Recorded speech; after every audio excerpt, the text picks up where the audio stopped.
दिव्यवाणी दिव्यवाणी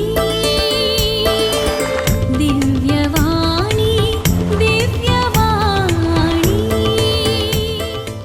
बापाचे पुत्राचे आनी पवित्र आत्म्याचे नवे आमेन. मोगळा बापा, परत एक तुवें आमकां व्हरतो दीस फाव केल्या पासत आमी तुका अर्घां दिता बापा. वय बापा, तुवें आमचो मोग केलोय, तुज्या एकल्याच पुताक ह्या संवसाराक धाडलोय, ताका सतमंतल्या कोणाचो नाश जायना जावच्याक. जो कोण तुज्या पुताक सतमंता म्हणजे ताच्या उतरा प्रमाणे आपलें जिवीत ह्या संवसारांत बांदून हाडटा, तो मनीस ह्या संवसारांत एक जैत्यवंत जिवीत जिवंक शकता म्हूण तुवें आमकां दाखयलाय. ह्या पासत अर्घां दिता हांव. ह्या वेळार परत तुज्या उतराच्या नियाळाक येताना हे उतार फावो तरी समजूंक ती समजणी जाणवाय तुवें आमकां पवित्र आत्म्याचे सक्तेन येदोडसो फाव केल्या पासत हांव तुका अर्घां दिता. ह्या वेळार म्हजे सगळेच आत्मो प्राण कूड तुज्या हातांत समर्पिता. म्हजी हर एक चिंता, हर एक उलोवणें तुजें जावन दी. तूं म्हजे मोगांत उलय, ते हर एकले उतार हर एकल्याच्या काळजा मनार रिगून तांचे ते परिवर्तन आन तांणी जिजू ते एक जावचे पासत भावार्थान हांव तुका अर्घां दिता. ह्या वेळार हे उतार आयकूंक अटकल करचे सर वायट स्पिरिताक जिजू तुज्या नांवान बांदून नास करता. अशें हर एकल्यांनी तुजें जिवीत दिवनचे उतार स्विकार करून तुज्या नांवाक महिमा दिवन मागता हांव. हें मागणें करता तुज्या पुता जेजू क्रिस्ता मरिफात. Amen amen amen. Praise God. Hallelujah hallelujah. मोगाच्या वीक्षकांनो, परत तुमकां दिव्यवाणी चॅनलार हांव ब्रदर पिटर उतराच्या नियाळाक स्वागत करता. मोगाच्या भाव भयणींनो, आज आमी शिकूंक असो विशय अति गरजेचो जावन आसा. जर तर तुमकां जायतीं सवालां आसूंक पुरो, म्हजे मागणे देव कित्याक आयकना, म्हज्या मागण्याक कित्याक जवाब मेळना, जर तर तसो एक भावार्थी भाव कोण देवाच्या उतरांत आसा, ताणें मागले घडयेन देव आयकता, कितें कारण? हे सत आज तुमी जाणा जाल्यार, जर तर हे सत तुमच्या जिवितांत तुमी कार्य रुपाक हाडल्यार खंडीत जावन तांच्या जिवितांत कितें फलितांश येवन आसा ही तुमच्या जिवितांत तुमी अनुभव करूंक शकतात. त्या देखून म्हजे आयचे पयले सवाल जावन आसा, मनशांत कितले भाग आसात? हे खंयची सायन्स क्लास न्हय, आमी पवित्र पुस्तकाच्या उतरा प्रमाणेच आमी नियाळो करुया. जेन्ना हे सत तुमकां कळीत जाता तेन्ना तुमच्या जिवितांत तुमी खंडीत जावन एक अलौकीक जिवीत ह्या संवसारांत जियोंक शकतात. जायते फावटी आमी इसाच्या सवालाक जायते जाप दितात. मनशां ते दोन, एक सोल आनी कूड म्हूण. पूण देवाचे उतार कितें सांगता तें आमी पळया. कोंवेर सोलाक प्राण म्हूण एक शब्द दिला. इंग्लिशार सुद्दां सोल सांगतात. पूण थोडे समस्या कितें म्हळ्यार थोडे सोल आनी स्पिरीट एकच म्हूण चिंतात. पूण देवाचे उतार आमकां कितें सांगता तें आमी कशें विंगड करयेत, ह्या प्रमाणे आमी देवाच्या उतरा मरिफात आतां आमी नियाळ करूंक या. त्या देखून पयलें वाक्य आमी काडया. पयले तेसलोनिका 5:23, 1 तेसलोनिका 5:23 हेतून बरयलां, समाधान दिता तो देव तुमकां सर्व वाटांनी पवित्र करूं. सौम्य जेजू क्रिस्ताच्या येण्या वेळार तुमी सगळेच प्राण, आत्मो आनी कूड निर्दोशी सांबाळलेले आसूं. पळया, हांगा देवाचे उतार सांगता मनशां ते कितले भाग आसात? प्राण, आत्मो आनी कूड. आमी ते काल म्हणटात एक ऑर्डर प्रमाणे गेल्यार पयले मनीस एक कितें जावन आसा? आत्मो. दुसरे ताचे ते कितें आसा? प्राण आसा.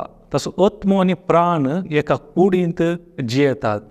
म्हणजे आमकां दिसचे फकत कूड जावन आसा, पूण आमच्या भितर कितें आसा? आत्मो आसा आनी प्राण आसा. इंग्लिशान सांगले जाल्यार स्पिरीट, सोल अँड बॉडी. आमी चड गमान दिता आमच्या कुडीक. जर तर आमकां देवाच्या उतरा प्रमाणे कितें पुरा आमचे देवान उतला ते खंयच्या जाग्यार आसा ते आमी समजून काण गेल्यार, त्या रितीन आमचे मोनाचें आमी परिवर्तन केल्यार आमच्या जिवितांत खंडीत जावन आमी अद्भुतां आश्चर्यां पळोवंक शकता. पयल्यान पयले आमी समजून काण घेजे मनीस 3 भाग जाल्यार तो एक आत्मो जावन आसा. आत्मो म्हळ्यार देव एक आत्मो जावन आसा. देवाचे दूत आत्मे जावन आसात आनी ह्या संवसाराचे कोटे स्पिरिती आत्मे जावन आसात, तशे मनीसय एक आत्मो जावन आसा.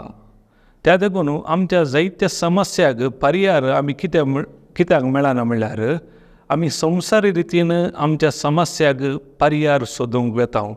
त्या देखून आमची जायती समस्यो पर्याय जायनात. केन्ना आमी आत्मीक रितीन चिंता म्हणजे देवाच्या उतरा प्रमाणे, तेन्ना आमकां त्या सर समस्या जावन भायर येवंक जाता. हांवें म्हणलें मनीसच्या 3 भाग आसल्यार मनीस एक आत्मो जावन आसा. कित्याक देवाचे उतर सांगता, हेब्रू आमी ताच्या पयलीं आमी मनीस आत्मो जावच्या पयलीं अनेक विशय आमी नियाळ करया. तो म्हळ्यार जायते जण चिंतात सोल आनी स्पिरीट ते एकच म्हूण चिंतात, पूण देवाचे उतार खाले करता ते आमकां करेक्ट विभाग करून दाखयता. आत्मो दुसरो, प्राण दुसरो. पळया, त्या देखून आमी एक उतार काडया. हिब्रू 4:12 ह्या रितीन बरयला. हिब्रू 4:12 सांगता, पळय, देवाचे उतार जिवे आनी क्रियात्मक ते खरे, पाजले 2 दारीचे तलवारी प्रास चड कातरूंक शकतात जाले. पळय, गमन दिया, प्राण आनी आत्मो, पळया, स्पिरीट आनी सोल समेत ते विंगड करता. देवाचे उतार मात्र ते विंगड करूंक शकता. तितलेंच न्ही, जर तर तुमी लुकासो अध्याय तातूंत वाचल्यार पयलो अध्यायांत 40 आनी 26 वळू सांगता, मरियमा अशें सांगता, म्हजो जीव सरस्परची उडवीक जाता. पूण इंग्लीश बायबलार वाचल्यार माय सोल म्हणटा ती, कळ्ळें की, आनी म्हजो आत्मो देवा म्हज्या थारोगाती संतोशान उरता. कळ्ळें की, म्हणजे हे 2 विंगड वाटे जावन आसात. जायते फावटी आमची मागण्यो देवा पावनात. कित्याक म्हळ्यार आमी देवाक आमचें मन काणगून आमी देवाक सोदून येता. ह्या मन काणगून आमी देवाक सोदून केल्यार खंडीत जावन आमी देवाचे सकत आमच्या जिवितांत आमी अनुभव करूंक शकना. केन्ना आमकां कळटा आमी आत्मो जावन आसा. कित्याक म्हळ्यार उत्पत्ती ग्रंथ काडल्यार तुमकां कळटा आमी कित्याक देवाचे उतार काण दाखोवचें म्हळ्यार ह्या पवित्र पुस्तकांत बरयलां. केदाळा म्हणसर आमी ते वाचिना, तेन्ना म्हणसर आमकां सता कळीत जायनात. उत्पत्ती 1:12 बरयलां. कितें बरयलां पळया,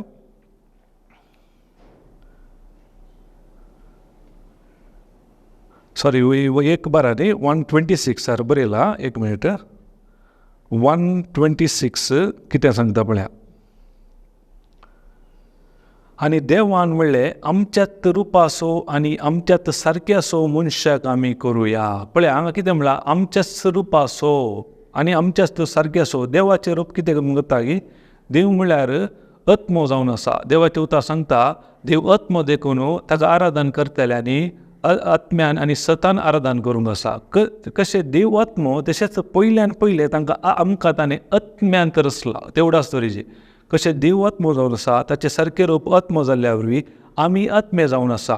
दुसऱ्या सुवातेर उत्पत्तींत मुखारच्या 2ऱ्या अध्यायांत देवान कितें केलां, मनशाक मातयेचो रचलो. उपरांत कळ्ळें की, पयलें ताचे सारकें रुपाचो रचलो, उपरांत मनशाक देवान मातयेचो रचलो आनी आपणाचो स्वास ताचेर सोडलो. त्या मनीस एक जिवो प्राणी जालो. त्या देखून उडास तरेचे आमी आत्मो जावन आसा. फर्स्ट ऑफ ऑल आमी सडावत एक मनशाक नांवां नापयता. एक नांव आसचें ताच्या कुडीगी आत्म्याक. जायते जाण सांगतात नांव आसचें कुडीक म्हणून, पूण एक तुमकां उदाहरण दिल्यार करता. जर तर एकलो मनीस मरता म्हणचें दिया, तेन्ना त्या मनशाचें आमी नांव आपयता आनी कितें म्हणटा, ताचें मरण केदाळ येता. नांव खंय गेलें तर नांव ना. म्हणजे नांव आसचें ताच्या आत्म्याक मरण ना. केदाळा एकलो मनीस मरता तेन्ना कितें जाता म्हळ्यार आत्मो भायर येयलेस ही कूड एक डेड बॉडी जाता. कळ्ळें की, त्या देखून आत्मो कोण जेजूक सत म्हणला, जेजू कोणें स्विकार केला, तो सीदा सर्गाक वेता.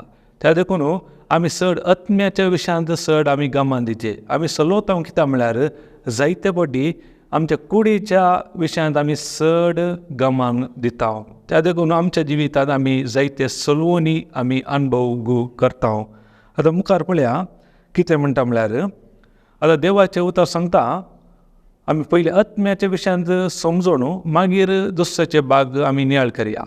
आतां आत्मो कशें आमी आत्मो जावन आसा देवान आदावार आसतना आमी आदावा भितर आसल्या. आमी पाताळ करूं ना जाल्यारय आदावन पाताळ केल्ले वरवीं ते पातकाचे सैम आमकांय देंवन आयिल्ले. आमी पाताळ करता तशें आमकां पातकी केलो म्हणटा देवाचे उतार.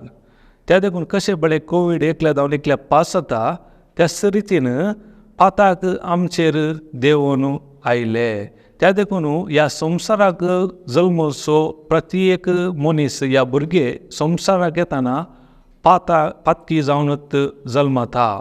कळ्ळें की जर तर ते पातकांत मेल्यार देवाच्या काय म्हणटा ते सस्त्राचें जिवीत ह्या सर्गार जे सूख ते जाच्या जिवितांत सर्गार वचोंक जायना. त्या देखून देवान कितें केलें म्हळ्यार ताच्या एकल्याच पुताक ह्या संवसाराक धाडलो. ताणें आमचे पाताक आमचे पातकाचे सैम काणगोन खालें केलें ताचें नितीवंतपण ताचें बोगसाणें हर एक आमच्या जाग्यार आनी आमच्या पातकाची माजोरी हर एक ताणें काणगोन आमकां खालें सोडयलें.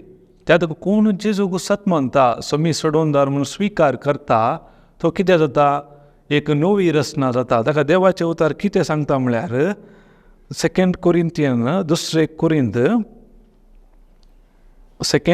कोरिंथियन 5:17 अशें म्हणटा. तशें म्हळ्यार कोण एकलो क्रिस्ता ते जियेता तर तो एक नवी रचना जाता. पोरणे ते गेले आनी सगळें नवें जालें. म्हळ्यार जेन्ना कोण जेजूक समी सडोनदार म्हूण स्विकार करता तेन्ना खालत आत्म्यांत तो नवो जालो. आतां आत्मो तसो बचाव जालो. आत्म्यांत आमी देवा बरी हर एक आत्मीक बेसांवां खंय आसात आमच्या आत्म्यांत आसात. पूण ते आमच्या कुडीक हेजे जाल्यार अनेक पार्ट आसा. आमी सांगलें सोल. आमच्या सोलांत कितें आसा म्हळ्यार आमी सोल म्हळ्यार एक मन कणगेत तातूंत आमचे चिंताप आसा, आमची बोगणां आसा, आमचे डिसिशन आनी हे 5 इंद्रियां हे मन आमकां कंट्रोल करता. कळ्ळें की आमी उगत्ता 5 इंद्रियां आमकां खंयचे म्हूण उगत्ता. आमी पळयता, आयकता, स्मेल करता, टेस्ट करता, स्पर्श करता, हर एक हांगा कंट्रोल जावन आसा. हे आमचें मन एक स्पिरिच्युअल म्हणटात आत्मीक. कशें आमकां आत्मो दिसना हे मन आमकां दिसना. आमकां मनाक कितें संवय जाल्या म्हळ्यार आमकां ल्हानतावन कितें कोणें काल्यार सांगलां तेच आमी बिलीव करनासा, सत मानसा. कितले म्हणसर आमचे मनाची परिवर्तन जायना तेन्ना म्हणसर आमच्या जिवितान देवान दिल्ली सकत ती आमी अनुभव करूंक जायना. आमचें काम एकच उरलां. ताका जेजूय सांगता मन परिवर्तन करा. मन परिवर्तन केल्यार मात कितें पुराय देवान आमच्या आत्म्यांत दवरला तें आमी आमच्या जिवितांत आमी अनुभव करूंक जाता. त्या देखून ह्या संवसारांत आमकां दोळ्याक दिसचे बरें आमी जिवचे न्ही, आमी भावार्थाच्या दृश्टीन आमी जिवंक आसा. जो कोण भावार्थ म्हळ्यार दोळ्याक दिसनाटल्यो सत मानून जिवोवचे म्हणजे देवाच्या उतरा प्रमाणे ते बिलीव करचे, सत मानचे. जो कोण देवाच्या उतराचेर भावार्थ दवरून सत मान जियेता ताच्या जिवितांत तो अलौकीक जिवीत जिवंक शकता. त्या देखून गरजेचें जावन आसा आमची मनाची नवसरणी.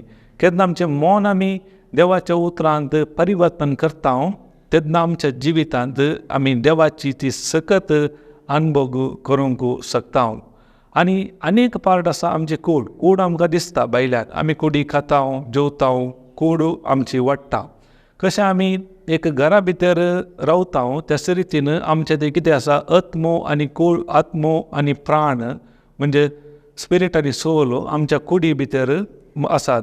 जाल्यारय आमी एक उडास जाचे आमी देवा बरी आत्मे जावन आसा. त्या देखून आमी आत्म्याक चड आनी चड म्हत्व दिवचें. आत्म्याचें खाण कितें म्हळ्यार देवाचें उतार. कशें आमी कुडी खाता आमची कुडीची वाडावळ जाता तशेंच आमी जेन्ना आत्म्याक देवाच्या उतरान भरता तेन्ना आमचो आत्मो बलिश्ट जाता.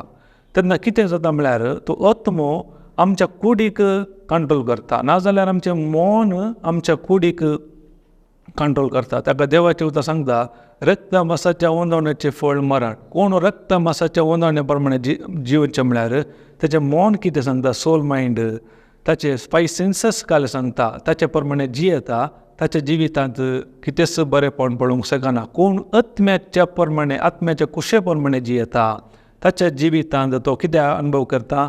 शांती आनी जिवीत.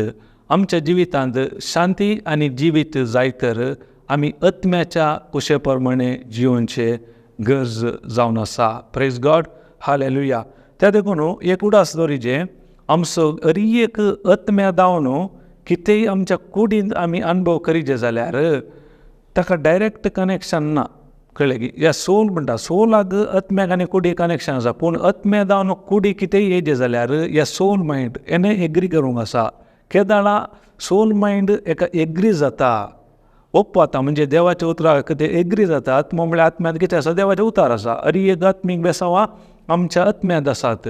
कितें म्हळ्यार हांव सांगता, एफिशियन 1:3 बरयलां जाल्यार काण पळया तुमी तुमचे लागीं बायबल वाचल्यार 1:3 सांगता, असिलो जावं देव आमच्या सोम्या जेजू क्रिस्ताचो बाप, क्रिस्त सोबे आमकां आसा त्या एकवटांत सर्गींची सर्व, कळ्ळें की सर थोडी न्ही, हर एक सर्व, सर म्हळ्यार तुमचे हर एक तांतून आयले, तुमची भलायकी, तुमचे बोक्षणे, तुमचे अभिषेक आनी हर एक तांतून आयले पॅकेज आत्मीक देणी आमचे वयर वचून ताणें आमकां आशिर्वादांनी भरल्यात, ऑलरेडी भरल्यात. पूण ती आशिर्वादां खंय आसात म्हळ्यार आमच्या आत्म्यांत आसात. कळ्ळें की ते आत्म्यांत आमच्या कुडीक हाडिजे जाल्यार आमच्या मनाची नवसरणी जावंक आसा. त्या देखून ओडोन आमी वाचले, कोण क्रिस्तांत आसा तो नवी रचना जावन आसा. खंय नवी रचना जाता आमी? आमच्या सोलांतय न्ही, आमच्या कुडींनी न्ही, आमी आत्म्यांत नवी जावचे. ते आत्म्यांत नवे जाल्ल्या वरवीं देवान ऑलरेडी आमकां कितें पुरो जाय तें आमच्या आत्म्यांत दवरलां. पूण ते आत्म्यांत जावन आमच्या कुडींत या फिजिकल आमी अनुभव करी जाल्यार आमची मनाची नवसरणी जायचे. केदार आमचें मन आमी देवाच्या उतरान बदलिता तेन्ना आमच्या आत्म्यांत कितें पुरा देवान करून दवरलां तें आमच्या जिवितांत आमी अनुभव करूंक शकता. आतां एक तुमकां एग्जाम्पल दिवचें जाल्यार हांगा एक पायप आसा, म्हणजे त्या उदकाचो पायप, हेंतून कितें आसा? उदक आसा. पूण हांगा एक वॉल आसा. वॉल दावन उदक इशिने जाल्यार हांगा पायप आसा. समज एक केदार वॉल हांव ओपन करता तेन्ना मात उदक हेणे दावन तेणें आसा, म्हळ्यार आत्मो हांगा आसा, तातूंत ऑलरेडी आसा. पूण हे वॉल म्हळ्यार आमचें सोल. केन्ना म्हणजे सोल आमी ओपन करना, आमी मन आमी उक्तें करना, तेन्ना म्हणसर आत्म्यांत आसली सकत ह्या वॉला थ्रू हेणे जे पडटा. जर तर हांव हे बंद धरल्यार खंडीत जावन हांगा आसलें उदक हेणे पास जायना. केदार हांव हे उक्तें करता तेन्ना कितें जाता? ह्या आत्म्यांत आसली सकत म्हज्या मनांतावन ह्या कुडीक वळटा. त्या देखून आमी सोदचें नाका, आमचे ते सर्व आत्मीक बेसांवांनी ऑलरेडी ताणें आमकां भरल्यात.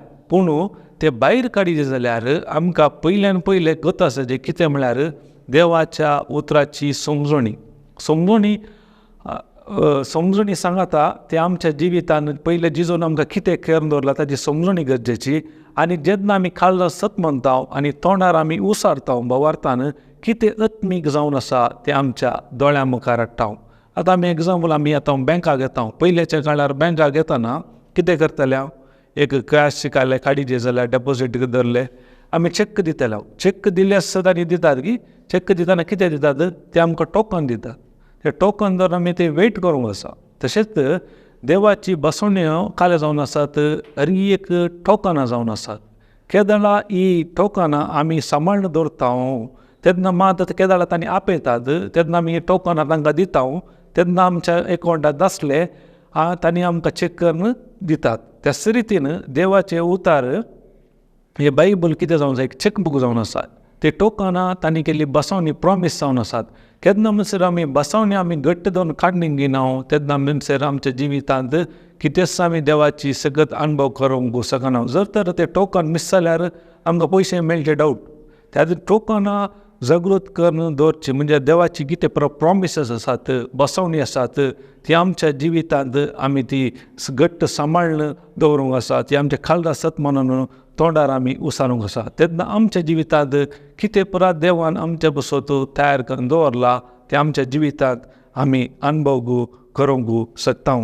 त्या देखून ताका देवाचे उतार म्हणटा रोमन्स 10:10 सांगचें जाल्यार केदाळा मनीस काळजांत सत म्हणटा तेन्ना काय जाता? ताका देवाचे नितीवंतपण मेळटा. तोंडाच्या उसारणे द्वारे देवाचे तारण म्हळ्यार सल्वेशन मेळटा. आमी शिकल्या सल्वेशन म्हळ्यार थंय संपूर्ण एक पॅकेज. तातूंत आमचे अभिशेक, आमचे बोगसाणे आनी आमची हर एक संगती वळख जावन आसात. केदाळ येतात, मनीस एक काळजांत सतमनता आनी तोंडार उसारता, तेन्ना आमच्या जिवितांत हर एक ते आमी अनुभव करूंक शकता. आमी आनीक हेच्या विशयान शिकूंक येचें जाल्यार आमच्या कुडीक कितें जाता, आमकां एक फिलींग जाता. ही सेन्सस पुरो आमकां कित्याक दिल्यात म्हळ्यार ह्या संवसारांत आमी एक बरें जिवीत जियेचें जाल्यार आमकां 5 सेन्सस गरज आसा. पूण हे सेन्सस काणकोण आमी देवाची सकत आमच्या जिवितांत अनुभव करूंक जायना. म्हणजे सेन्ससाची गरज कितें म्हळ्यार एग्जाम्पल दिवचें जाल्यार जर तर म्हाका उजो आसा तर स्पश्ट असो ज्ञानच ना जाल्यार कालें जाता, म्हजो हात तें धरल्यार कल्पन येता. ते आमकां सेन्सस कित्याक दिल्यात म्हळ्यार ह्या संवसारांत आमी बरें जिवीत जिवंक आसा. पूण हे आमची इंद्रिया, आमचें मन, कूड, ह्या सोल मायंड काणकोण आमी देवाक समजोवंक जायना. देवाक आमी समजचें जाल्यार आनीक सिक्स्थ सेन्साची गरज आसा. तें जावन आसा भावार्थ. कळ्ळें गे? त्या देखून भावार्था वरवीं मात आमी देवाक मानूंक जाता. भावार्थ म्हळ्यार कोत्ता आमी दोळ्याक दिसचें न्ही, दिसनाटले आमी सत मानून जिवोवचें. त्या देखून भावार्थ कशें जाता, संदेश आयकल्ल्या वरवीं भावार्थ उत्पन्न जाता. त्या देखून आमी चड आनी चड देवाचे उतार आयकल्यार भावार्था वरवीं मात ह्या संवसारांत आमी जैतवंत जिवीत जियोवंक जाता. त्या देखून आमी उडास धरया, आमच्या जिवितांत कितेंय आमी अनुभव करीत जाल्यार आमच्या आत्म्या तावनूच ते येवंक आसा. जर तर आमकां आत्म्यांत कितें करून दवरलां त्याच्या विशयान आमकां कळीत ना जाल्यार आमच्या जिवितांत बिलकूल आमकां कितें म्हणटात ताची देवान दिल्ले आमच्या जिवितांत अनुभव करूंक शकना. एक उदाहरण काडया. जर तर एकलो बापूय एकल्याच्या एकावंटार, ताच्या पुताच्या एकावंटार पयशे घालता म्हूण चिंत्या आनी भुरगो सांगता, डॅडी म्हाका इतले पयशे जाय. ताणें ऑलरेडी दान जाल्यात पूण त्या पुतान पळोवनात एकावंट. कळ्ळें गी? तेन्ना डॅडीक परते कॉल करतना सांगता, डॅडी ऑलरेडी तुज्या एकावंटार हांवें घालून जाल्यात, पळय वचोन बँका वचून चॅक कर. जाल्यार वचून पळयतना तातूंत घाले आसता एकावंटार ताणें धाडले पयशे ते दडूस येवन आसात पूण हेणें पळोवना. त्या देखून तो चिंता आनीक डॅडी म्हाका धाडूना म्हूण. तशेंच देवान आमच्या एकावंटार कितें करूंक आसलें पुरा ताणें घालून दवरलां. तें आमी सोदून करचें कशें देवाच्या उतरां मार्फत. तातूंत आनीक आमी कंटिन्यू करचें जाल्यार जर तर आतां डॅडीचे पयशे जाल्यार पुताच्या एकावंटाक गेल्यार ते पयशे वचून डॅडीक हाडूंक जातात गे? साध्य ना. कोणाच्या ताचे पयशे डॅडीचे ह्या बापायचे जावं पुरो पूण ताचे एक पटी त्या एकावंटार पडल्या उपरांत ते कोणाक काडचें काम? पुताचें काम. जर तर तो सांगीत बापाय वचून मॅनेजर कडेन हे पयशे हांवें म्हजे पयशे तातूंत एक वांटो हांव काडटा मागीर दुसऱ्या एक म्हयन्यार हांव परते घालता म्हळ्यार तो बिलकूल ओपना. कित्याक ते नियम आसा. कळ्ळें गे? तशेंच देवान आमकां आमच्या आत्मीक जिवनाक ह्या संवसारांत जिवीत जिवंक कितें जाय हर एक ताणें आमकां आत्मीक बेसांवांनी भरल्यात म्हणटा एफिशियन 1:3. ते आमच्या जिवितांत आमी अनुभव करीत जाल्यार पयलें ताच्या विशयान आमकां समजणी गरजेची. कितें पुराय जिजून आमचे पसत करून दवरलां तेन्ना मात ते आमच्या जिवितांत आमी ते अनुभव करूंक जाता. त्या देखून उडास धरया एक सद आमी कोणा हेंच्या फाटल्यान जावचें न्ही. तुमच्या जिविताक कितें गरज आसा खंय ना तुमचें तें आसा पूण ताची तुमकां समजणी जायची जाल्यार तुमी पयले देवाच्या उतरांत वेळ करसूंक आसा. त्या विशयांत चड आनी चड आयकून तुमचें मन तुमी परिवर्तन करूंक आसा. केन्ना तुमचें मन तुमी परिवर्तन करतात तेन्ना तुमच्या जिवितांत कितें पुराय देवान तुमकां ह्या संवसारांत जिवीत जिवंक तुमच्या गरजेक हर एक सर वस्तू म्हणटा सर वस्तू ताणें दिल्यात ते तुमच्या जिवितांत तुमी अनुभव करूंक जाता. त्या देखून आमी उडास धरया ह्या देवाच्या उतराक चड आनी चड आमी पयलो स्थान दिवया आनी त्या उतरा प्रमाणे आमचें मन आमी परिवर्तन करया. केन्ना म्हणसर आमच्या मनाची नवसरणी जायना तेन्ना म्हणसर आमच्या जिवितांत कितेंच बरेंपण जावचें ना. Praise God. Hallelujah hallelujah. हे घडये आमी दोळे धांपया. मोगळा बापा आज ह्या उतरा मार्फत हे सत्व आमकां कळीत केल्ल्या पासत आमी तुका अर्गां दिता. वय बापा तुज्या उतरा प्रमाणे तुवें आमकां सर आत्मीक देण्यांनी भरलाय ह्या पासत आमी तुका अर्गां दिता. कितें आमच्या आत्म्यांत आसा तें आमच्या जिवितांत हांवें अनुभव करीत जाल्यार म्हजी मोनाचे हांवें नवसरणी करूंक आसा, मोन हांवें बदलूंक आसा. केदाळां म्हजे मोनाची नवसरणी जाता तेन्ना म्हज्या जिवितांत कितें सकट तुवें म्हाका तयार करून दवरलाय तें म्हज्या जिवितांत हांवें अनुभव करूंक आसा. त्या देखून पवित्र आत्म्या म्हाका तुज्या उतरा प्रमाणें म्हजे मोनाची परिवर्तन करूंक तूं म्हाका कुमक कर. कित्याक तूं म्हजो मजतदार जावन आसाय, तूं म्हाका सहाय करताय, कुमक करताय. देवान म्हाका म्हजे बसत तुका दिला, ह्या पासत हांव तुका अर्गां दिता. अशें म्हज्या जिवितांत म्हजे मोनाची नवसरणी जावन जेजू तुवें म्हज्या जिवितांत कितें पुरा केलाय तें म्हज्या जिवितांत हांवें अनुभव करून तसो मोग तुवें दिल्लो हेरांच हांगा आतां वांटोवन तुज्या नांवाक महिमा दिवंक फावो कर म्हूण मागता. हें मागणें करता तुज्या पुता जेजू क्रिस्ता मरिफात. आमेन, आमेन, आमेन. दिव्यवाणी